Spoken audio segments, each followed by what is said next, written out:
Assalamualaikum warahmatullahi wabarakatuh. Saya Ingrid Alivia Damayanti dari Micro Teaching Kelas J 18422 akan menjelaskan masalah RPP atau Rencana Pelaksanaan Pembelajaran yang saya buat.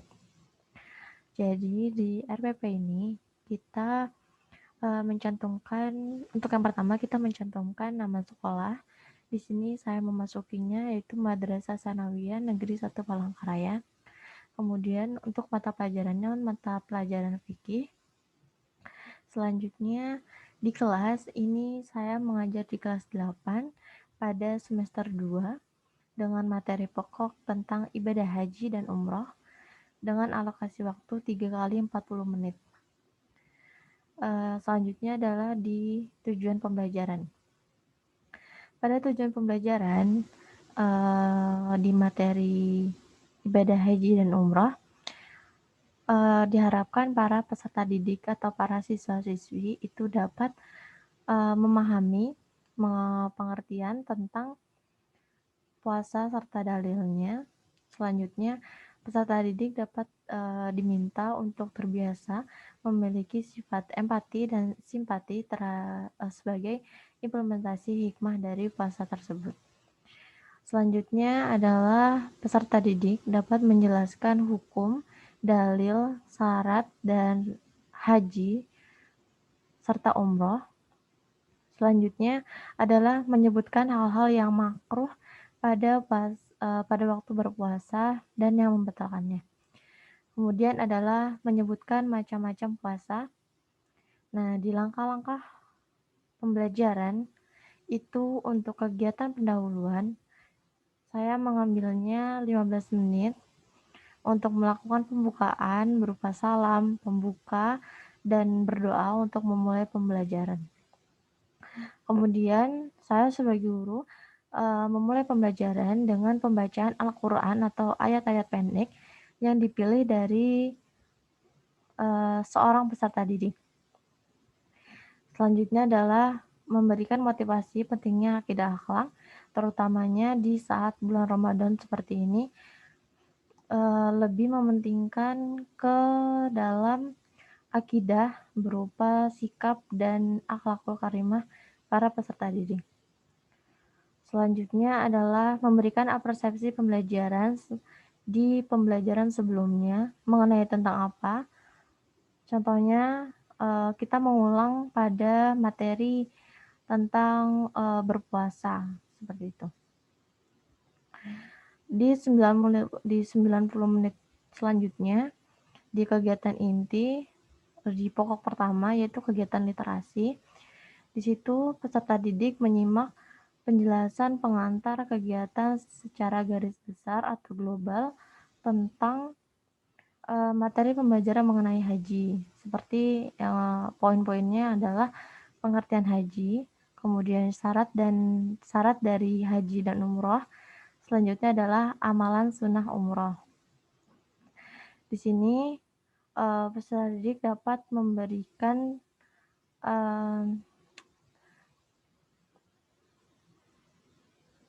sebuah penjelasan tersendiri setelah guru atau saya sebagai guru menjelaskan poin-poin dari ibadah haji dan umroh. Kemudian mereka setelah kita menjelaskan, peserta didik dapat menjelaskan dengan kata-kata mereka sendiri. Kemudian ada critical thinking. Di situ dijelaskan bahwa ini merupakan pengantar kegiatan secara garis besar atau global tentang materi pembelajaran mengenai pengertian haji, umroh untuk melatih kesungguhan, ketelitian, dan mencari informasi.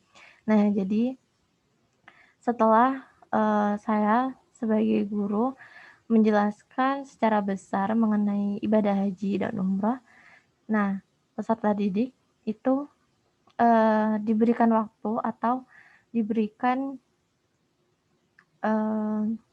jeda waktu istirahat untuk mereka mencari atau menggali informasi lebih dalam mengenai pengertian haji sesuai dengan pemikiran mereka sendiri dengan bantuan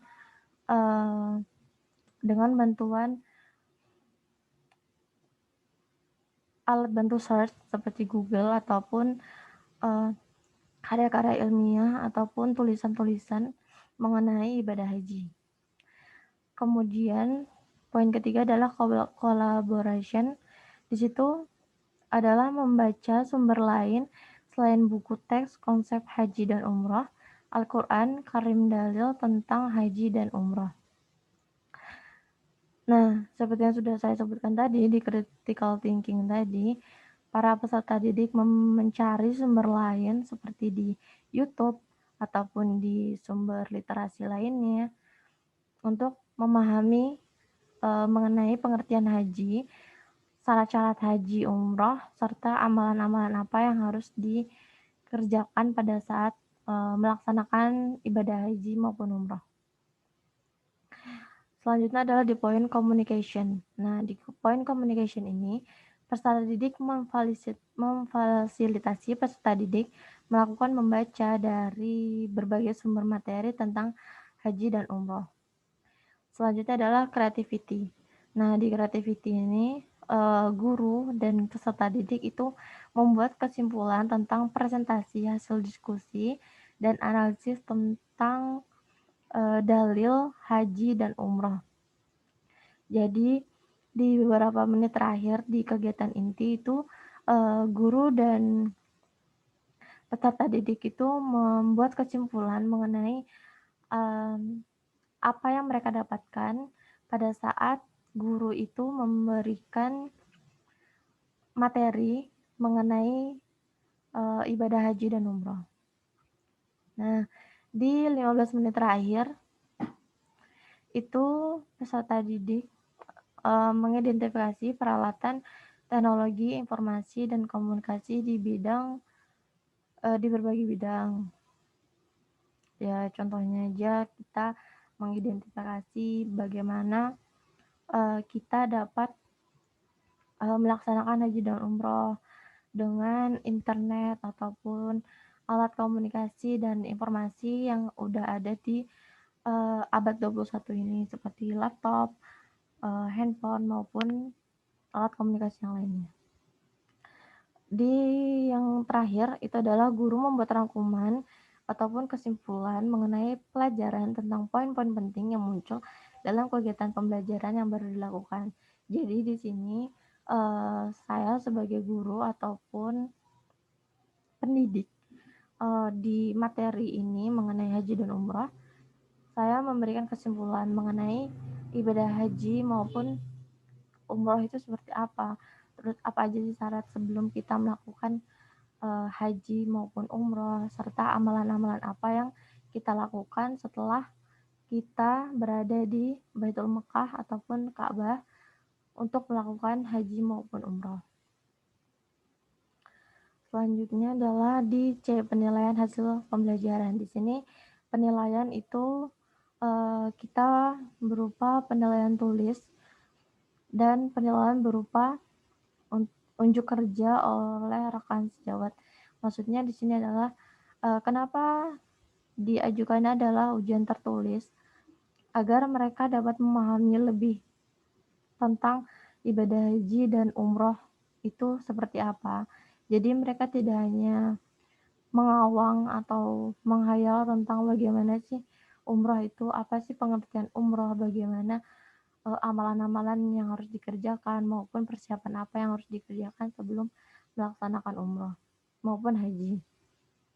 Dan di penilaian keterampilan berupa unjuk kerja oleh rekan sejawat itu maksudnya adalah kerja kelompok, baik berupa pembuatan makalah maupun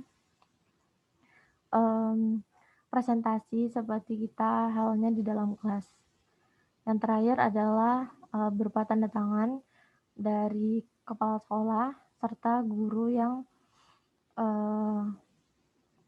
yang terlibat dalam pelajaran tersebut.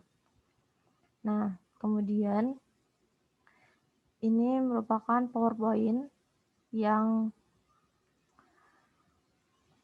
akan dilaksanakan pada saat pembelajaran nanti, yang digunakan pada saat pembelajaran di materi ibadah haji dan umroh. Nah, mungkin sekian presentasi mengenai RPP yang sudah saya buat di mata pelajaran fikih semester 2 kelas 8 Madrasah Sanawiyah Negeri 1 Palangkaraya. Bila ada kesalahan dalam penjelasan maupun kesalahan dalam kata, saya minta maaf. Sekian, wassalamualaikum warahmatullahi wabarakatuh.